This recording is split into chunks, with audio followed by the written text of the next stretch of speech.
Hello friends, आज की इस वीडियो में हम बात करने वाले हैं बहुत ही खूबसूरत और खुशबूदार फूल वाले पौधे रजनीगंधा के बारे में। इस सीज़न में रजनीगंधा में फ्लावरिंग स्टार्ट हो जाती है और मेरे इस प्लांटर में भी आप देख सकते हैं धीरे धीरे फ्लावर स्टॉक्स निकल कर आ रही हैं। रजनीगंधा एक बल्ब से ग्रो होने वाला पौधा है, यानी इसकी शुरुआत छोटे छोटे बल्ब से होती है और सही केयर मिलने पर यही बल्ब खूबसूरत सफ़ेद फूलों से भर जाती हैं। इसकी सबसे ख़ास बात इसकी भीनी भीनी खुशबू होती है जो पूरे गार्डन या बालकनी को महका देती है। इस पौधे को आप आसानी से मल्टीप्लाई करके बहुत सारे प्लांट्स बना सकते हैं। अगर आपने एक बल्ब लगाया है तो उससे कुछ सीज़न के बाद उसमें नए नए बल्ब्स बनने लगते हैं। इन्हीं छोटे बल्ब्स को अलग करके हम नए पौधे तैयार कर सकते हैं। इसीलिए एक बार अगर आप रजनीगंधा लगा लें तो धीरे धीरे आप इसे कई नए प्लांट्स तैयार कर सकते हैं। अगर आपके रजनीगंधा प्लांट में अभी तक ऐसे फ्लावर के स्टॉक्स नहीं निकल कर आए हैं और आप चाहते हैं कि इसी सीज़न में आप इनमें फ्लावरिंग पाएँ, तो आज के वीडियो में मैं आपको बहुत सारी अच्छी केयर टिप्स और कौन सा फर्टिलाइज़र यूज़ करना है वो सारी बातें बताऊँगी। तो चलिए वीडियो को शुरू करते हैं। उससे पहले अगर आप मेरे चैनल पे न्यू हैं तो ज़रूर सब्सक्राइब करें, लाइक और कमेंट करना मत भूलिएगा। सबसे पहले मैं अपने रजनीगंधा प्लांट की हल्की सी गुड़ाई कर रही हूँ। गुड़ाई करने से मिट्टी थोड़ी लूज़ हो जाती है, जिससे जड़ों तक हवा अच्छे से पहुँचती है और पौधे की ग्रोथ भी बेहतर होती है। इसके साथ साथ मैं प्लांटर में पड़े सूखे पत्ते और एक्स्ट्रा लीव्स की भी क्लियर कर रही हूँ, क्योंकि कई बार पुराने या सूखे पत्ते पौधे की एनर्जी लेते रहते हैं। जब हम इन्हें हटा देते हैं तो पौधा अपनी पूरी एनर्जी नई ग्रोथ और फ्लावरिंग में लगाने लगता है। साफ़ सफाई करने से प्लांटर भी काफ़ी नीट दिखता है और फंगल या कीड़ों की समस्या होने की चांस भी कम हो जाते हैं। रजनीगंधा फ्लावरिंग के समय ऐसी छोटी छोटी केयर बहुत फ़र्क डालती है। आप अपने प्लांटर में एक्स्ट्रा जो भी वीड्स निकले हैं, जंगली पौधे निकले हैं, उनको ज़रूर निकाल के क्लीन कर दें। मैंने ये बल्ब्स ऑनलाइन मंगाए थे और लास्ट ईयर लगाए थे। बल्ब छोटे होने के कारण इनमें पिछले साल फ्लावरिंग नहीं हुई थी, लेकिन इस बार मैं देख रही हूँ कि मेरे बल्ब्स की काफ़ी अच्छी ग्रोथ हुई है और नए नए छोटे छोटे और भी बहुत सारे प्लांट्स निकल के आए हैं। तो ग्रोथ अच्छी हुई है, इसीलिए इस बार इसमें फ्लावरिंग स्टार्ट होनी शुरू हो गई है।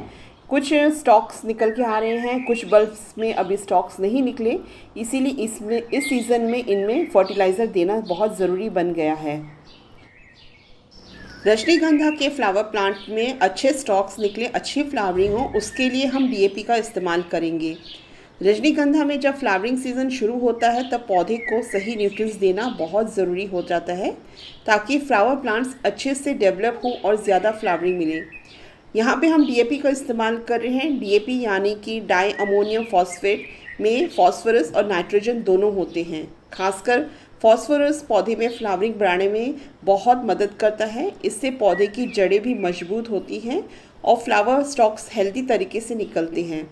मैं यहाँ बहुत कम मात्रा में डीएपी का इस्तेमाल कर रही हूँ। मैं अपने फ्लावर टब के हिसाब से इस्तेमाल कर रही हूँ। अगर आपका प्लांटर छोटा है तो आप उसमें बहुत कम मात्रा का इस्तेमाल करें, क्योंकि ज़्यादा मात्रा पौधे को नुकसान भी पहुँचा सकती है।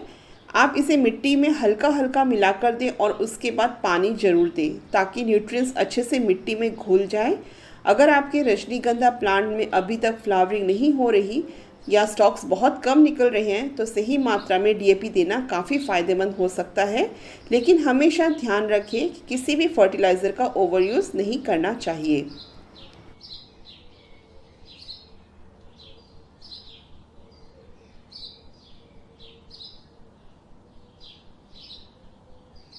डीएपी देने के बाद आप अपने रजनीगंधा प्लांट्स के लिए एनपीके 1919 का इस्तेमाल ज़रूर करें। यह एक बैलेंस्ड फर्टिलाइज़र होता है जिसमें नाइट्रोजन, फॉस्फोरस और पोटाश तीनों बराबर मात्रा में मौजूद होते हैं। इससे पौधों की ओवरऑल ग्रोथ और फ्लावरिंग दोनों में बहुत अच्छा सपोर्ट मिलता है। मैं यहाँ लगभग 2 लीटर पानी में 1 से या 2 ग्राम एनपीके 1919 अच्छे से मिक्स कर रही हूँ। हमेशा ध्यान रखें कि फर्टिलाइज़र पानी में पूरी तरह घुल जाए, उसके बाद ही इसे पौधे में इस्तेमाल करें। बहुत कम मात्रा में आप NPK 19-19 का इस्तेमाल करें, क्योंकि ज़रा भी इसकी मात्रा अगर ज़्यादा हो गई तो आपके पौधे के पत्तियां जला सकती हैं। इस सॉल्यूशन को अच्छे से मिक्स करने के बाद ही आप अपने प्लांट के ऊपर स्प्रे करें।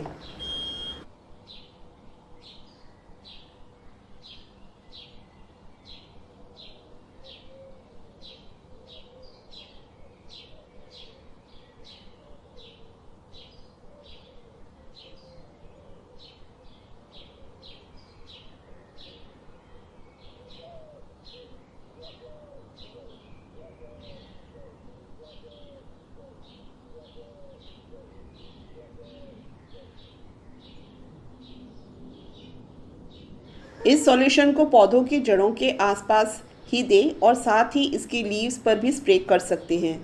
रूट फीडिंग से पौधे मिट्टी के ज़रिए न्यूट्रिएंट्स लेते हैं, जबकि लीफ स्प्रे से पौधे जल्दी न्यूट्रिएंट्स एब्जॉर्ब कर पाते हैं।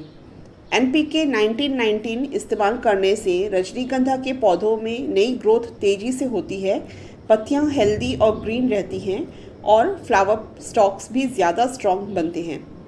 इसके नियमित और सही मात्रा में इस्तेमाल से फ्लावरिंग बेहतर होती है और पौधे ज़्यादा हेल्दी दिखते हैं। लेकिन ध्यान रखें, किसी भी फर्टिलाइज़र का ज़रूरत से ज़्यादा इस्तेमाल नहीं करना चाहिए। हमेशा सही मात्रा में और 15 से 20 दिनों के गैप में ही इस्तेमाल करें, ताकि पौधे को फ़ायदा मिले और जड़ों को पर कोई बुरा असर ना पड़े। NPK 19-19 का इस्तेमाल हमेशा सुबह सुबह या फिर शाम के समय सूर्य ढलने के बाद ही करें। तेज़ धूप में फर्टिलाइज़र स्प्रे करने से लीव्स पर बर्निंग या दाग पड़ सकते हैं और पौधे सही तरीके से न्यूट्रिएंट्स भी एब्जॉर्ब नहीं कर पाते। सुबह या शाम के समय स्प्रे करने से धीरे धीरे न्यूट्रिएंट्स को अच्छे से एब्जॉर्ब करते हैं, जिससे उसका रिज़ल्ट भी बेहतर देखने को मिलता है।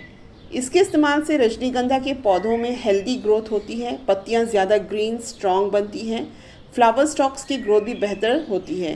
साथ ही पौधे में फ्लावरिंग बढ़ाने में भी काफ़ी मदद करता है, जिससे फूल ज़्यादा हेल्दी और अच्छे साइज़ के आते हैं। तो दोस्तों, आज की वीडियो में आपने देखा कि ज़्यादा फ्लावरिंग पाने के लिए आप रजनीगंधा के प्लांट्स पर DAP और 19-19 का NPK का इस्तेमाल किस तरह से करना है। अब धीरे धीरे पौधों में और अच्छी ग्रोथ और फ्लावरिंग देखने को मिलेगी। उम्मीद है इनमें बहुत अच्छे फ्लावर स्टॉक्स निकल कर आएंगे। आज की वीडियो से आपको रजनीगंधा की फ्लावरिंग बढ़ाने से जुड़ी अच्छी जानकारी मिली होगी। अगर आपके पौधे भी फ्लावरिंग में कम हो रही है तो आप इन टिप्स को ज़रूर ट्राई करें और वीडियो को ज़रूर लाइक और कमेंट ज़रूर करना मत भूलें। चैनल को सब्सक्राइब करना भी ना भूलें। तो मिलते हैं अगली वीडियो में किसी नई गार्डनिंग वीडियो के साथ। तब तक के लिए हैप्पी गार्डनिंग।